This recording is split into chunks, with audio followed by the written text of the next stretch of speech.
भारत एक ऐसा देश है जिसकी नींव भक्ति, धर्म और आस्था पर टिकी हुई है। लोग यहाँ कुछ भी करते हैं तो उनकी अंतरात्मा उन्हें सही और गलत की पहचान करवा ही देते हैं। लेकिन आज कलयुग के इस दौर में कुछ भी कहना और करना असंभव नहीं है, फिर चाहे वो मामला इंसान से जुड़ा हुआ हो या भगवान से। तिरुपति मंदिर से खबर है, जहां पर लड्डू के प्रसाद में जानवरों की चर्बी मिलने के आरोप। तिरुपति के प्रसाद में मिलावट। सोशल मीडिया पे वायरल हो रहे रिपोर्ट्स के हिसाब से इन लड्डुओं में जानवरों की चर्बी मिली हुई है। In response to adulteration allegations in Tirupati laddus, the Food Safety and Standards Authority of India has issued a show cause notice to a Tamil Nadu company for supplying substandard ghee. देश के सबसे बड़े मंदिरों में से एक तिरुपति मंदिर अपने प्रसाद के लड्डू में फिश ऑयल और बीफ टेलो को यूज करने के लिए आजकल चर्चित है और देश भर के लोगों में इसको लेके गुस्सा भरा हुआ है। आखिर ये मामला है क्या, इस मामले की सच्चाई क्या है और सरकार की जांच कमेटी इसको लेकर क्या कर रही है, और तिरुपति मंदिर में प्रसाद के लड्डू में बीफ टेलो आखिर है क्या, ये सब जानकारी आज आपको इस वीडियो में दूंगा। लेकिन इससे पहले मेरे चैनल को सब्सक्राइब जरूर कर लें दोस्तों। सबसे पहले आपको ये बताता हूँ कि आखिर ये तिरुपति बालाजी मंदिर इतना प्रसिद्ध क्यों है। देखिए, तिरुपति बालाजी मंदिर आंध्र प्रदेश के चित्तूर डिस्ट्रिक्ट में स्थापित है। इस मंदिर की खास बात यह है कि इस मंदिर में स्थापित दिव्य काले रंग की मूर्ति किसी ने बनाई नहीं है, बल्कि ये अपने आप जमीन से निकली है। मंदिर में अगर आप भगवान बालाजी की मूर्ति पर कान लगाकर सुनते हैं तो उस मूर्ति से आपको विशाल सागर के बहने की आवाज सुनाई देगी। इसी वजह से बालाजी की मूर्ति हमेशा नमी रहती है। इस मंदिर की एक खास बात और है कि भगवान वेंकटेश्वर स्वामी के बालों को असली बताया जाता है, क्योंकि ये बाल कभी उलझते नहीं हैं और एक समान मुलायम रहते हैं। ये मंदिर इन्हीं चमत्कारों और भगवान की असीम कृपा की वजह से पूरी दुनिया में फेमस है और यहाँ का प्रसाद पाने के लिए हमेशा भीड़ लगी रहती है। लेकिन ये मंदिर आजकल अपने प्रसाद की वजह से सुर्खियों में बना हुआ है।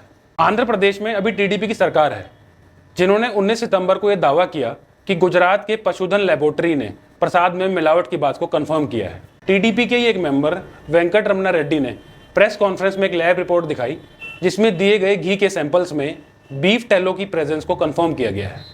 एनडीडीबी के तहत CALLF लैब की रिपोर्ट में इसका खुलासा हुआ है। लड्डुओं की सैंपलिंग 9 जुलाई 2024 को की गई थी और इसकी रिपोर्ट 16 जुलाई को सामने आई। इस कॉन्फ्रेंस के बाद यह खबर पूरे देश में आग की तरह फैल गई और लोगों ने सोशल मीडिया पर अपना गुस्सा निकालना शुरू कर दिया। भगवान के प्रसाद में ऐसा घटिया सामान इस्तेमाल किया जा रहा है और लोगों की आस्था के साथ खुल्लम खुल्ला खेल किया जा रहा है और किसी को कानो खान तक खबर नहीं। थोड़ा बैकग्राउंड समझाने के लिए आपको बता दूं कि तिरुपति बालाजी में लड्डुओं का प्रसाद बांटा जाता है। यहाँ हर रोज 3 लाख लड्डू बनाए जाते हैं और बांटे जाते हैं। लड्डुओं में बीफ की चर्बी, जानवरों की चर्बी और मछली का तेल मिला है। ये सब कुछ उस घी से मिला है जिससे लड्डू तैयार किए जाते हैं। हैरान करने वाली बात यह है कि ये लड्डू ना सिर्फ श्रद्धालुओं में बांटे जाते हैं, बल्कि भगवान को भी यही लड्डू चढ़ाए जाते हैं। सोचिए, किसी ने पाप किया भी तो किसके खिलाफ? भगवान के। अब समझते हैं बीफ टेलो क्या होता है। बीफ टेलो बीफ वसा से ही बनता है। इसमें रम्प रोस्ट, पसलियां और स्टेक जैसे बीफ की चमड़ी से निकले हुए टुकड़े होते हैं। यह रूम टेम्परेचर पर देखने में मक्खन जैसा सॉफ्ट ही दिखाई देता है और इसी को प्रसाद में यूज किया जा रहा था। पर सोचने वाली बात यह है कि आंध्र प्रदेश की सरकार को अभी ये लड्डू चेकिंग की क्यों सूझी। देखिए, हुआ ये था कि इसी साल जून में सरकार ने एक IAS ऑफिसर जे राव को तिरुपति देवस्थानम का नया वर्किंग ऑफिसर अपॉइंट किया। टीडीपी ही मंदिर परिसर का कंट्रोल करता है और सत्ता हाथ में आते ही इसी साल टीडीपी सरकार ने मंदिर में बहुत सारे सुधार के आदेश दिए थे। इसमें लड्डू का टेस्ट और क्वालिटी को चेक करने के लिए भी ऑर्डर्स दिए गए थे। टेस्ट और क्वालिटी को एश्योर करने के लिए टीडीपी ने कई उपाय सुझाए और एनडीडीबी गुजरात को घी के सैंपल्स भी भेजे।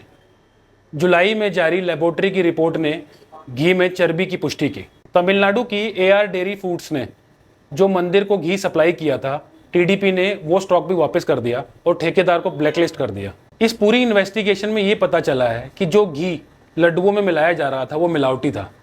मंदिर में हर रोज 3 लाख लड्डू बनाए जा रहे थे, जिसमें 1400 किलो घी, किशमिश, बादाम और काजू डाले जा रहे थे।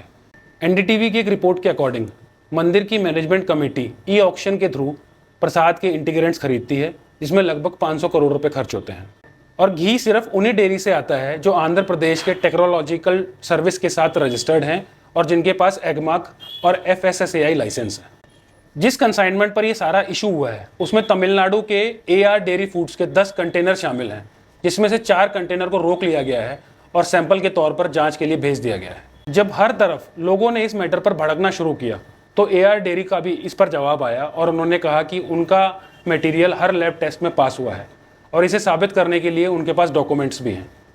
उन्होंने ये भी बताया कि तिरुपति मंदिर में वो सिर्फ 0.1% घी सप्लाई करते हैं, बाकी सारा घी कहीं और से आता है।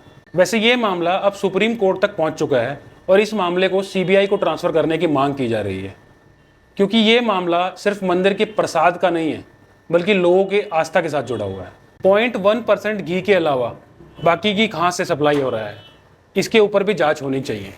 इस पूरे मामले में क्या फैसला आता है, कौन कौन इसमें शामिल है और ये घोटाला कब से चल रहा है, ये तो सब जांच के सामने आ ही जाएगा। आप लोग इस बारे में क्या सोचते हैं? अपने व्यूज़ मुझे कमेंट करके ज़रूर शेयर करें।